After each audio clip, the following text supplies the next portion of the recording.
Terpantas, terkini dan sahih. Bila-bila masa, di mana jua. Berita di jari. Subscribe YouTube Bulletin TV3. 12 Mac Buletin Pagi bersama saya Amirul Hakim Lokman. Tajuk utama pagi ini. Pertubuhan Kesihatan Sedunia isytihar COVID-19 sebagai pandemik. Begalan air di 3 empangan di Melaka kritikal.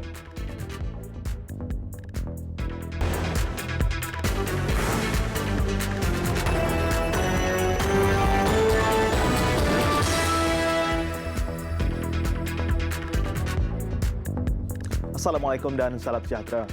2 maut manakala 2 lagi cedera dalam nahas membabitkan 3 motosikal dan sebuah lori di Jalan Pelabuhan Barat dari West Ports menghala ke Shah Alam, Selangor. Ketua Polis Kelang Selatan ACP Syamsul Amar Ramli berkata kejadian jam 8 malam tadi meragut 2 nyawa penunggang motosikal. Mangsa yang maut dikenali sebagai Rafianus Rafael Mantui, 23 tahun, berasal dari Keningau, Sabah dan Guru Murti anak lelaki Vasu, 35 tahun dari Teluk Paling Megarang. Manakala 2 mangsa cedera dikenali Muhammad Luqman Nur Haki Hassan, 25 tahun dan pemboncengnya Julina Liza Muhammad, 26 tahun yang mengalami kecederaan badan dan kaki. Siasatan awal mendapati penunggang motosikal dalam perjalanan dari arah Pulau Indah ke Shah Alam. Sebaik tiba di lokasi kejadian, seorang mangsa dipercayai menunggang motosikal berada di lorong kanan. Secara tiba-tiba, sebuah lagi motosikal mangsa dari lorong kiri telah mengubah haluan kanan.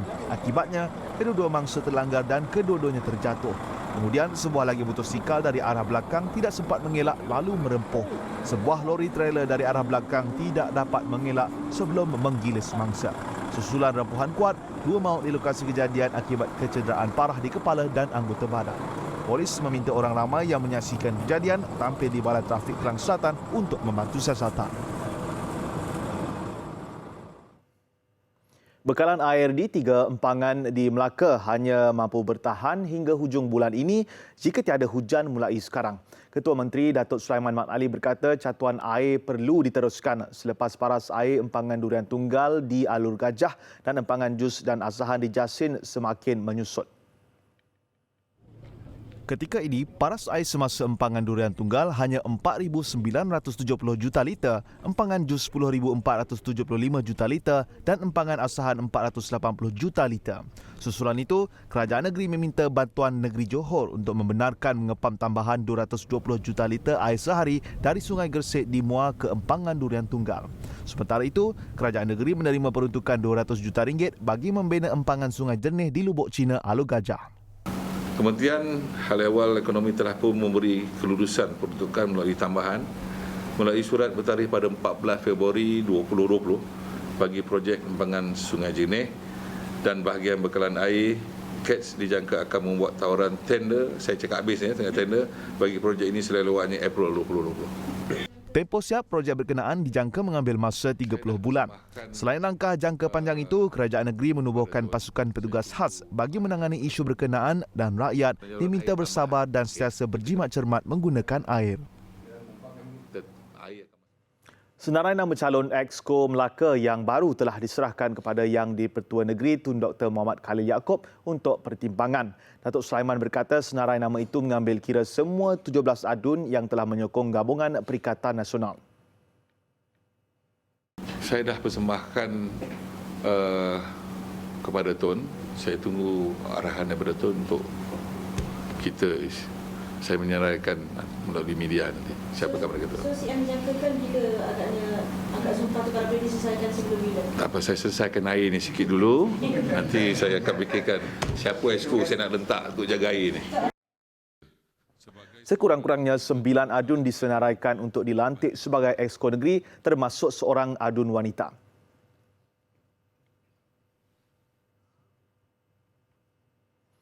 PAS Pahang memutuskan tidak akan menuntut sebarang jawatan Exco. Sebaliknya memberi sokongan penuh kepada Menteri Besar Datuk Seri Wan Rosdi Wan Ismail.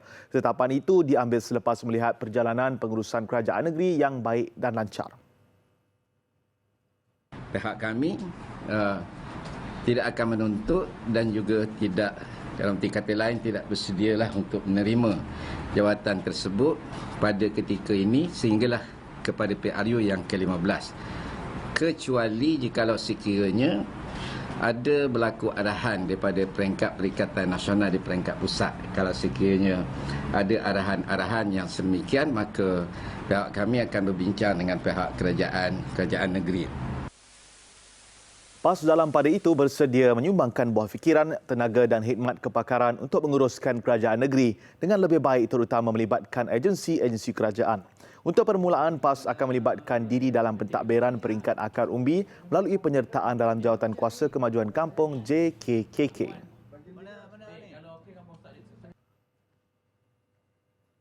Pelantikan 6 pemimpin dari Sabah dalam Barisan Jemaah Menteri disifatkan satu pengiktirafan buat negeri itu dalam memacu pembangunan negara. Ketua Bersatu Negeri Datuk Seri Haji Ji Noor berkata, biarpun kerajaan negeri kini berstatus pembangkang di peringkat persekutuan, namun keharmonian politik tetap wujud di negeri itu. Kita tidak ada masalah sebenarnya di Sabah ini, walaupun berlainan parti dan sebagainya, kita senantiasa ada keharmonian. Tetapi di dalam politik, dalam kerajaan, dia punya batas-batas kerjasama yang perlu dilakukan. Jelasnya pelantikan portfolio baru, misalnya Menteri di Jabatan Perdana Menteri Hal Ehwal Sabah dan Sarawak yang dipegang Datuk Seri Dr. Maximus Ongkili diharap mampu menjayakan pelbagai program pembangunan Sabah dengan lebih berfokus demi kepentingan rakyat negeri itu. Bagaimanapun, beberapa jabatan perlu diwujudkan semula, antaranya Jabatan Pembangunan Persekutuan Sabah JPPS. Instrumen persekutuan itu penting agar segala urusan menyelia, memantau dan menyelaras pengagihan peruntukan pembangunan terus sampai ke negeri itu.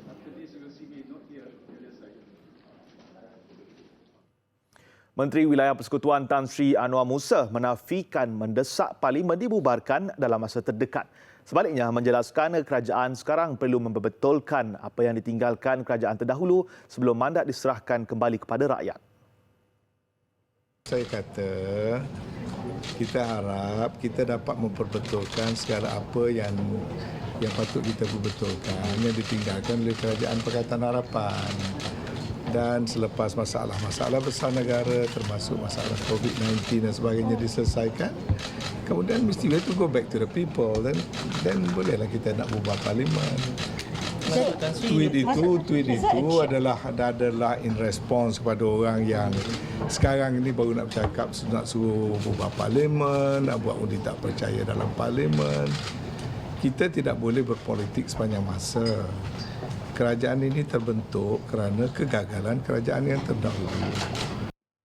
Beliau mengulas ucapan di Twitternya yang dilaporkan portal media bahawa beliau mencadangkan Parlimen dibubarkan selepas hari mengangkat sumpah lantikan dalam Kabinet.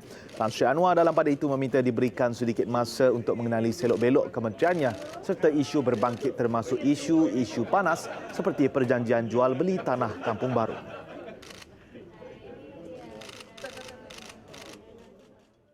Seramai 12 pegawai polis dari bahagian trafik IPK Pulau Pinang ditahan reman 7 hari bagi membantu siasatan kes melindungi pemandu lori lebih muatan. Perintah reman sehingga Selasa depan dibenarkan penolong pendaftar kanan Mahkamah Magistrate Georgetown Nur Fadrina Zukhairi. Semua suspek dibawa ke mahkamah oleh pegawai SPRM menggunakan 2 kenderaan. Siasatan kes berkenaan mengikut Seksyen 16-A Akta SPRM 2009. Semalam, SPRM menahan 12 pegawai terbabit yang berusia antara 31 hingga 59 tahun di 8 lokasi di Pulau Pinang, Kedah dan Putrajaya. Mereka disyaki terlibat dalam kegiatan meminta rasuah bagi melindungi pemilik syarikat yang melanggar kesalahan jalan raya dan kesalahan lain di Pulau Pinang.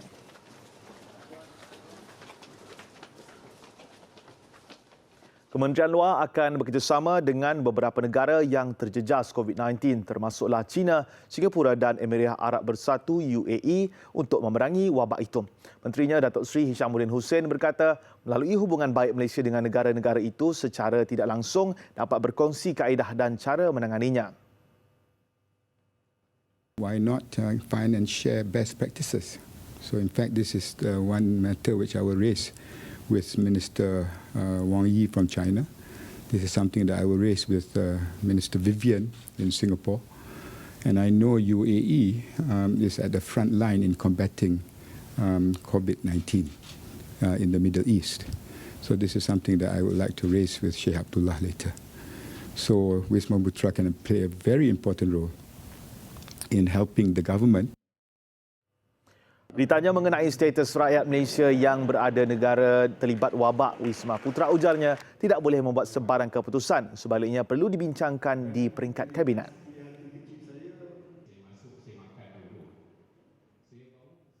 Malaysia akan menghantar pulang 84 kontena sisa pepejal plastik ke negara pengeksport dalam masa terdekat. Menteri Alam Sekitar Datuk Tuan Ibrahim Tuan Man berkata antara negara yang dikenal pasti adalah Belgium, United Kingdom, Perancis dan Vietnam. Kementerian melalui Jabatan Alam Sekitar akan terus melaksanakan penguatkuasaan bersepadu yang bertujuan membantras pengimportan sisa plastik secara haram. Sehingga kini, 150 kontena telah dihantar pulang ke negara asal pengeksport. Sebab kontena ni bila sampai, kadang-kadang kita perlu lihat secara khusus. Kadang-kadang mereka ni pandai. Jadi bila kontena sampai, kita perlu buat pemeriksaan yang sangat teliti, mengesahkan bahawa dia melanggar peraturan yang kita kuasakan dan kita putus bahawa kontena ni akan kita hantar balik. Dalam perkembangan sama, Pelan Hala Tuju Malaysia ke arah sifar plastik sekali guna 2018-2030 akan diteruskan. Sebuah rumah dan yang dijadikan pejabat dan stor jersey tiruan di Taman Bukit Kaya Kangar Perlis diserbu KPDN HEP negeri. Selama lebih 4 tahun beroperasi, perniagaan di dalam talian itu didakwa telah mengaut keuntungan jutaan ringgit. Hasil siasatan sindiket itu didalangi seorang lelaki tempatan berusia 26 tahun. Suspek menggaji 5 pekerja termasuk 4 wanita usia antara 20 hingga 30 tahun selain mempunyai lebih 10 ejen untuk mempromosi barang jualannya di seluruh negara. Ketika serbuan, semua suspek sedang leka memproses tempahan baju untuk dikirim kepada pelanggan. Okey, segi bayaran tu macam mana? Bayaran gaji? Gaji tunai. Tunai? Oh, back in transfer yang itu. Okey, berapa average seorang? 1,200. 1,200. Average lah.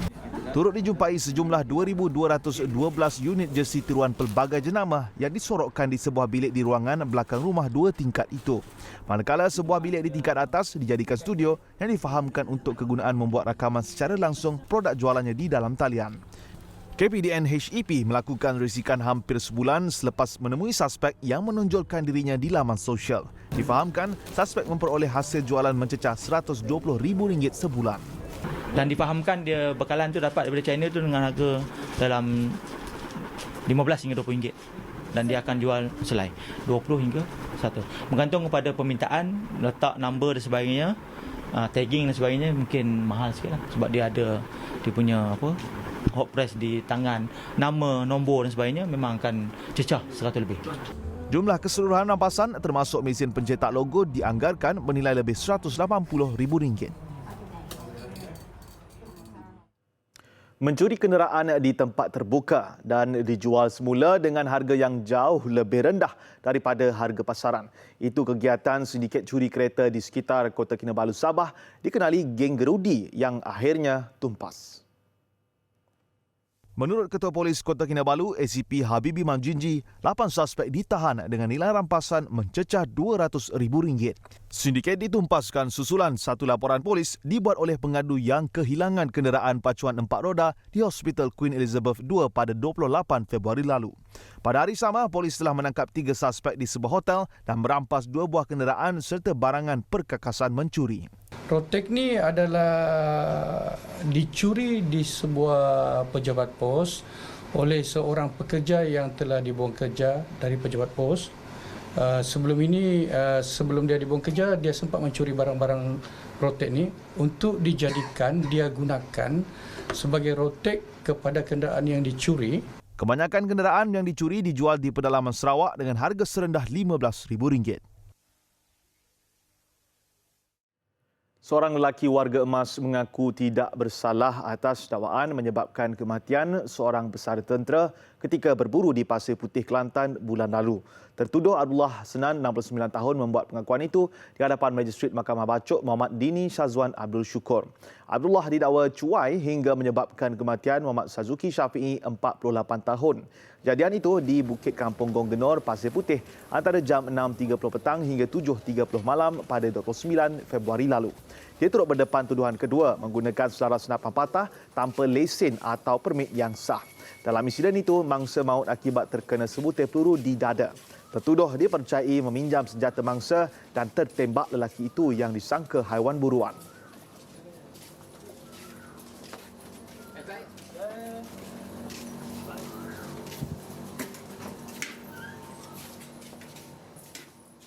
Besar impaknya. Tular selepas hasilnya. Pantas menampilkan prosiding ini keuangan maya.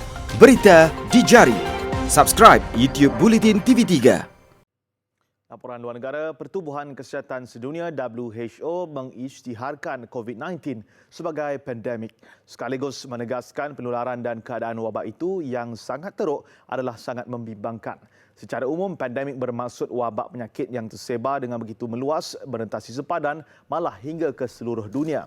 Ketua Pengarah WHO Tedros Adhanom Ghebreyesus berkata, virus berkenaan telah menjangkiti lebih 126,000 orang di 114 negara dan merenggut 4,600 nyawa setakat ini. Malah angka terbabit dijangka terus meningkat. WHO khawatir dengan tahap penularan dan keadaan wabak COVID-19 ini yang disifatkan amat teruk, selain tindakan tidak mencukupi yang membimbangkan. Sehubungan itu, WHO telah membuat penilaian bahawa COVID-19 boleh disifatkan sebagai satu pandemik. Kementerian Kesihatan Singapura melaporkan 12 lagi jangkitan COVID-19 dengan 8 daripadanya adalah kes import. Ini menjadikan jumlah keseluruhan kes di Republik itu setakat ini 178 kes. Satu daripada kes baru COVID-19 membabitkan seorang wanita rakyat Britain berusia 37 tahun yang sebelum ini berada di Jepun dari 24 Februari hingga 4 Mac sebelum berada di United Kingdom dari 4 hingga 8 Mac. Thailand menggantung kemudahan visa semasa ketibaan VOA 19 negara dan wilayah termasuk China dan India sebagai langkah membendung penularan COVID-19. Menteri Dalam Negeri Jeneral Anupong Paucinda berkata, pengecualian visa juga akan dibatalkan untuk Korea Selatan, Itali dan Hong Kong. Bagaimanapun, pengantungan VOA akan berkuat kuasa sehari selepas penyiaran Jurnal Awam Warta Diraja. Denmark mengumumkan pelaksanaan perintah berkurung bagi menyekat penyebaran jangkitan COVID-19. Perdana Menteri Mette Frederiksen berkata, pekerja sektor awam bukan kritikal akan diberi cuti berbayar, manakala mereka yang berada di sektor swasta digalakkan bekerja di rumah. Arahan penutupan semua tadika, sekolah dan universiti selama 2 minggu selain pelbagai acara tertutup yang disertai 100 peserta atau lebih peserta juga akan diharamkan.